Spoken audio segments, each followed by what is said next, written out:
Welcome to Solutions from the Yard, a candid discussion about life behind bars and its effect on society.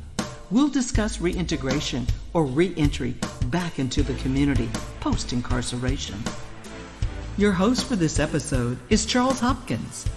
Welcome to this edition of Solutions from the Yard.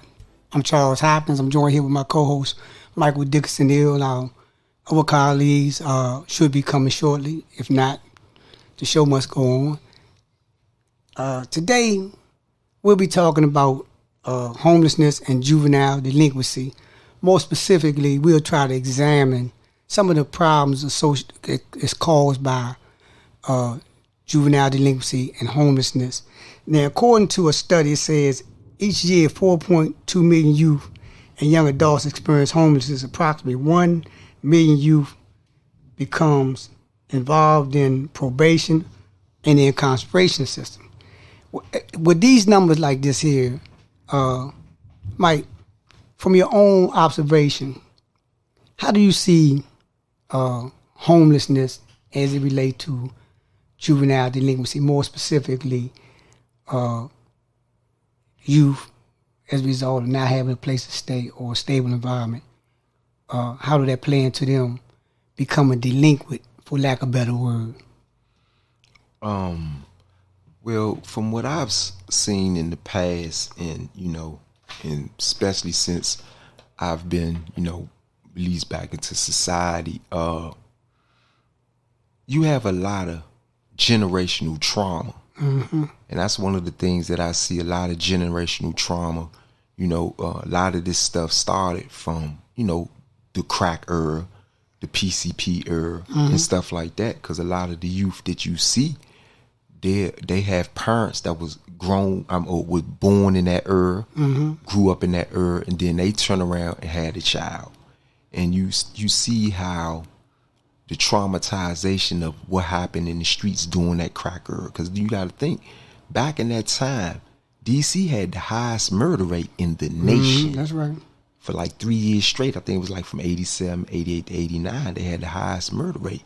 And you had a lot of the streets just changed. There was a lot of violence going on. Crack was one of the most devastating drugs that ever hit the United States.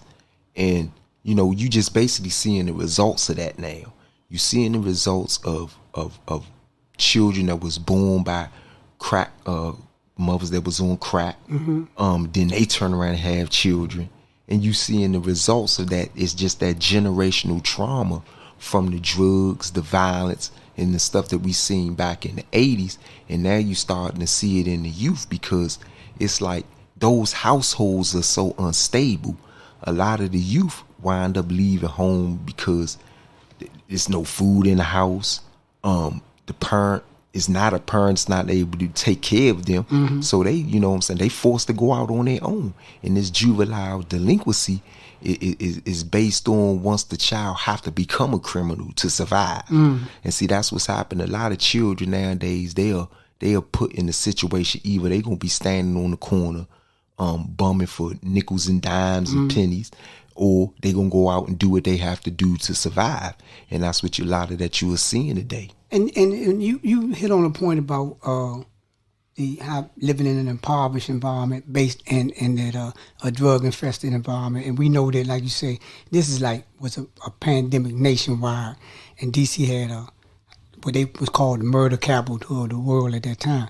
But can you dial down on in terms of living in an impoverished environment and the single parent, the lack of a father in this environment, even though it's a impoverished environment? Do you think it would have made a difference if it was a father in the household and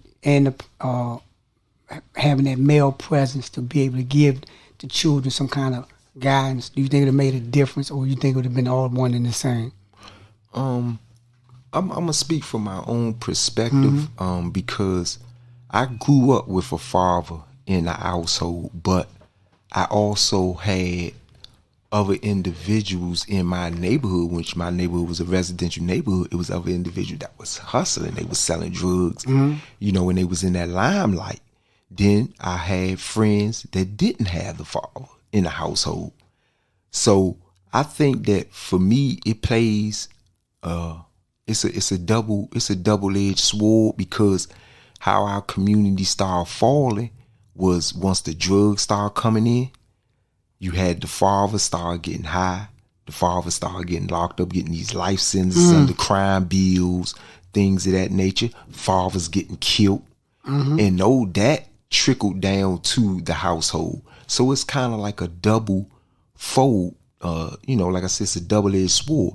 It has the crack and drugs had something to do with it. Right. Then that took the male out of the household. Once the male was taken out of the household, now you have these children that has that imbalance in the household. Right. Because, a mother, she can provide and do whatever she can from a feminine aspect for a male child, but she can't supply that masculine because she don't have it. It's not in her nature. So, when you have the dynamics of this single parent household, there's going to always be an imbalance in raising the children, because you got to have the yin and the yang. Right. You got to have the male, you got to have the female, you got to have the dominant masculine, and you got to have the feminine. So therefore, the education that's coming out of the household is going to be incomplete. That's right. You see what I'm saying? It's going to be incomplete because you can't have one without the other. That's why God made it so man and wife can join and then procreate. Yeah. And that's how it's supposed to be. You see what I'm saying? It wasn't no such thing as a woman can have a child on her own and just raise them on her own. No, you need both to produce, and you need both to raise them. Now, look, let's examine this here, because you made the observation that as a result of living in an impoverished environment and all the effects of that environment, that juvenile or youth, they take on the mentality of like either becoming beggars or becoming outlaws or becoming outside stand. But let's look at, and me and you was talking about this one time before, how we never seen so many young people that have like a bagger mentality. What do you think that where it's like an acceptable? It's like gangs of them, 6, 7 of them. They don't have no issue with like being in the subway, being in the train station. Just ask for money. And just ask for money. Where you think that the acceptance of that type of mentality comes from? Well, one of the things that I see is, once that welfare was implemented into the single parent homes, it teaches dependency. And once it teaches dependency, a child, if they only have one parent in the household, which is the female, and he see his mother depending on the government for funds, things of that nature, and then he know that everything basically is coming through the government. So now you're being taught to be a dependent right then and there, because that's all you see. Yeah. See, a child emulates what they see as they growing up. Especially, like I said, when you have the male and the female in there, they're going to emulate both. Yeah. You see what I'm saying? When they grasp what they see and what they learning to be dependent. So therefore, a lot of them don't. And if you don't have a male dominant figure teaching you, hey, you need to go out and get a job and handle responsibilities that a man's supposed to have, and teach them the responsibilities a man gonna have. Now when he don't have that, his only way of finance or how to get something is to wait for it to come to him. Yeah. You see what I'm saying? He don't know how to work for it. He wasn't taught how to work for it. He's not taught how to be responsible for himself. He's taught that, he or she is taught that, hey, the government is responsible for taking care of me. Right. So they have that mentality. If somebody's not giving it to me, then how I'm gonna get it? They don't know how to get it on their own. So therefore, they resort to however they learn how to get money. That's right. They resort to that, and a lot of times that's where they come from. That where you see a lot of the youth now, they standing on the corners asking for money. It's no different from a mother going to the government and say, hey, I need to sign up for food stamps. Yeah, that's right. It's the same thing. Yeah. You see what I'm saying? So they create, I believe that's being created through that system. Once the father was taken out, a major source of the income was taken out, then it's all on the mother, and the mother might not have no education, whatever, due to her traumatization of all the things that happened to her in her past, she can't hold the job.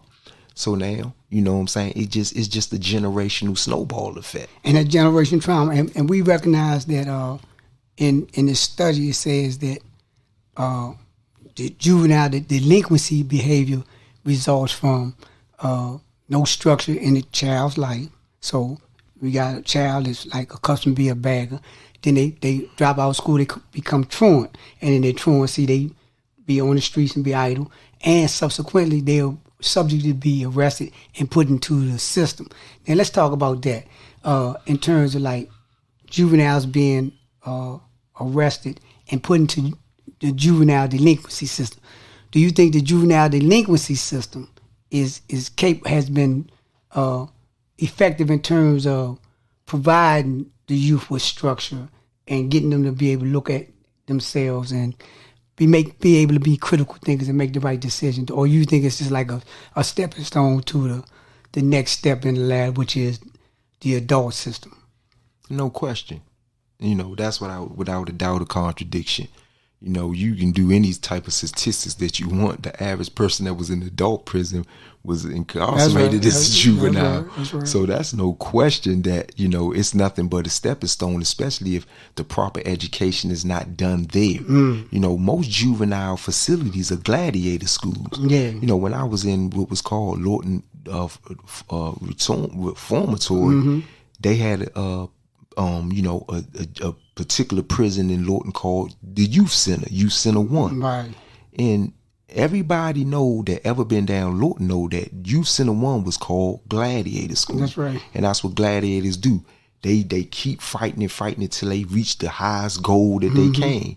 And that's what Youth Center was. It was the breeding ground for us to continue that type of criminal behavior, lifestyle, institutional thinking and lifestyle. So, you know, the juvenile system, it just basically, it breeds that, because once you get a taste of that and these things start to get habitual, you know what I'm saying? That's all you know. Then when you come back home, you didn't learn nothing. You didn't get no type of trades, none of the above. But one thing you did learn how to do is survive by, you know, that concrete jungle that you was in. Right. And then you don't do nothing but turn, and that's a transferable skill. You come out into the street and then you do the same thing, you know, until you get caught up as an adult. That's right. So it's just like you said, it's like graduating from high school going into college. Right, and like you say, and that's the first time I heard that one, a transferable skill. I'm transferring my delinquency into my adult criminal behavior. But I recognize that, you know, going back to what you said earlier, like Boys Village, everybody I talked to that was in an adult facility, they had their Boys Village stories. Everybody I talked to that was in an adult facility, they had their Youth Center 1 stories. Everybody, then they graduated to, and it'd be like a marvel. But let's talk about in terms of like the generational aspect of this whole juvenile phenomenon. When we look at, I was 12 years old, or I was 9 years old when I was in Boys Village. Now I'm 35 or 40 years old or 50 years old, and I'm in Butler. And I look over on the other side of the bunk, I see my son, and then in another unit is my grandson. Have you witnessed that in your period of incarceration, where you had 3 generations of families, male families in a prison system, or maybe not only 3 generations of male family, but extended family, cousins and uncles? Talk about that if you can. Yeah, I witnessed that on numerous occasions. I've been in several prisons where I done, you know, witnessed the father walking around talking to his son on the compound. I done witnessed that on numerous occasions, and like you said, it's sad to say, because, you know, a lot of youth, they learn how to glorify that. You know, like my father, he was putting in work down, Lord. That's you know, right. My father, man, you know, he had all the drugs around here. And you know, it's basically, like I said, the child emulating what they see. See what I'm saying? And that's why I say drugs played a big part in that. That's right. Because when them drugs took the father out of the household, either by being on addiction, death, or incarceration, or they was actually in the game, when they took them out of that household, now what a child is going to emulate. You see what I'm saying? What is he going to emulate? You know, a lot of the children you see or youth you see, they have a I don't care attitude because my father got killed. Right. You see what I'm saying? That trauma. And see, all that trauma plays a part. You know, oh, my father, man, I don't really know my father. He been down Lord my whole life. You see what I'm saying? Or my father, you know, he decided to leave my mother. He out there getting money, but I don't really know him. You see what I'm saying? And see how them drugs and stuff like that, all that stuff play a major role. You know, and like I say, it's what the child see. And, you know, because the first teacher of a child is not by what the parents say, it's by their character, their actions. That's right. And if that's the actions that they see, it's a strong possibility that's the actions they're going to follow. And that's a good point, because we recognize that, like, you know, most children, when you have both parents in the house, and you had a father in the house, and the father was like working, he going out and he coming back and providing, and he and the mother, she's, you know, being there as a disciplinarian. Regardless of what happens with the child, they have some structure. They choose to go outside the structure. It don't be the lack of. But when we was talking about earlier, when we see how one, you create a welfare mentality. Two, you create an environment where it's so impoverished that people rely on alternative means to get the income, and that results in like you say, the father being killed, or the father being locked up, and when the father's gone, then the children are left without a head of the household, for lack of a better word. And then that results in them being no discipline. And the mother, in her defense, she tries to do whatever she can, and a lot of times she don't have the ability to like really be productive in terms of like provide. So as a result, the child is left out on their own, which leads to like the delinquency and homelessness. But let's talk about some of the things that can be done, because we recognize the lack of education. Let's look at some of the things that we know that without any structure, as we see now in DC right now, the large percentage of the violence that's being perpetuated in DC is by young people, and this is a fact. 18-year-old, 10-year-old, 12-year-old, carjacking, killed, and like you say, they don't have no conscience.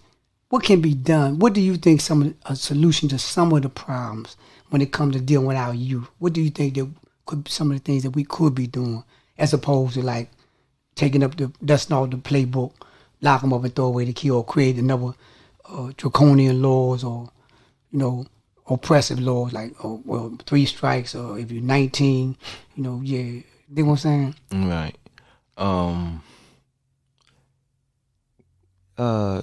Man, without speaking radical, you know, I'm gonna try to stick to this narrative. What needs to be done? I think that first and foremost, re-educating.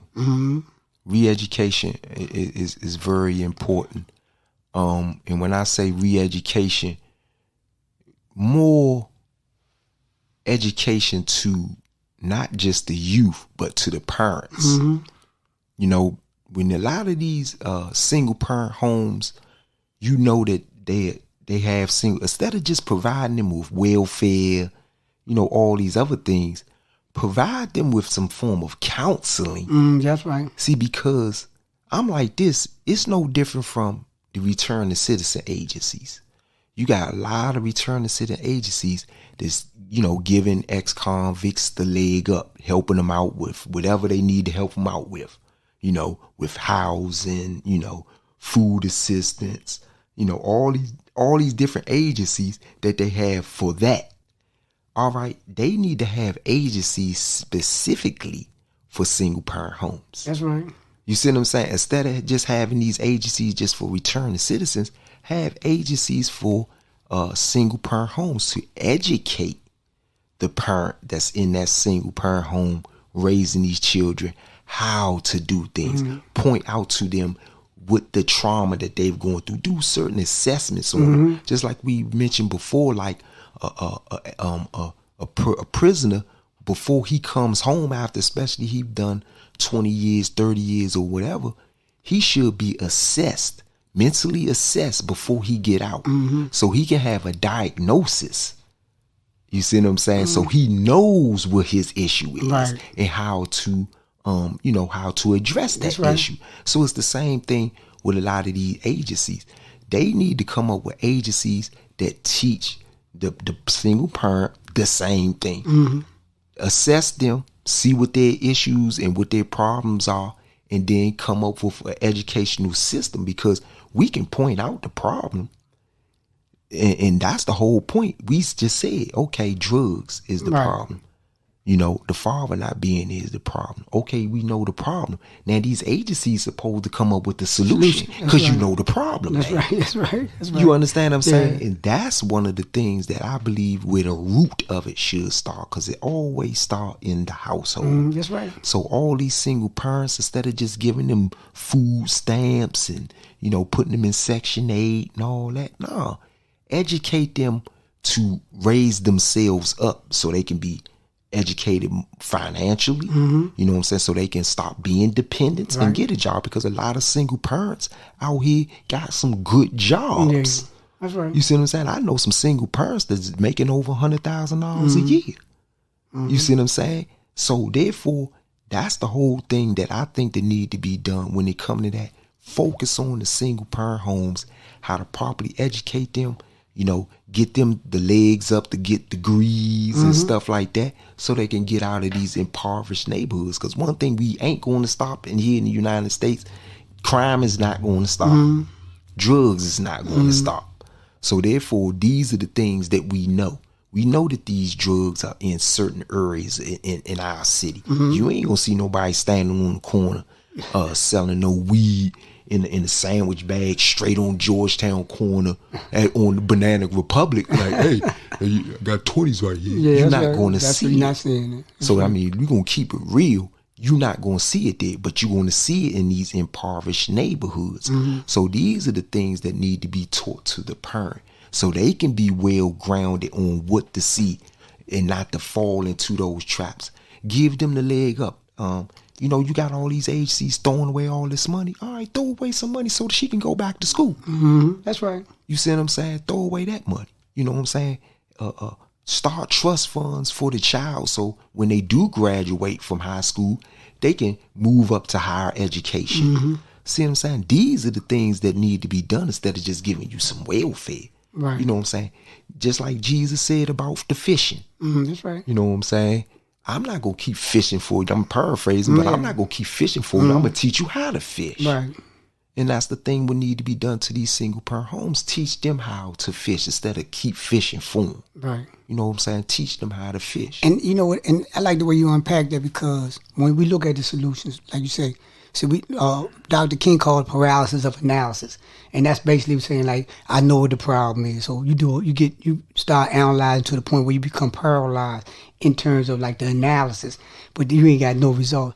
But the way you unpacked it was, like you said, in terms of we recognize the problem, the trauma. So why don't we have trauma agencies that coming in to get the parent to understand that, look, you're traumatized, and as a result of this traumatization, it's affecting your children. But however, this is what we're going to do in terms of reversing that process. We're going to intervene. And another good point that you hit on was, like, we throwing money to the winds, but like, why wouldn't we set up trust funds for the children, and in doing so, inspiring them to say, like, listen, when you have this money available to you to advance your life, and in advancing your life, you have a quality life because you have money to help you do that. And you had the parent encouraging the child to say, like, yeah, you can be something, and you can be something because you have the finances to be that.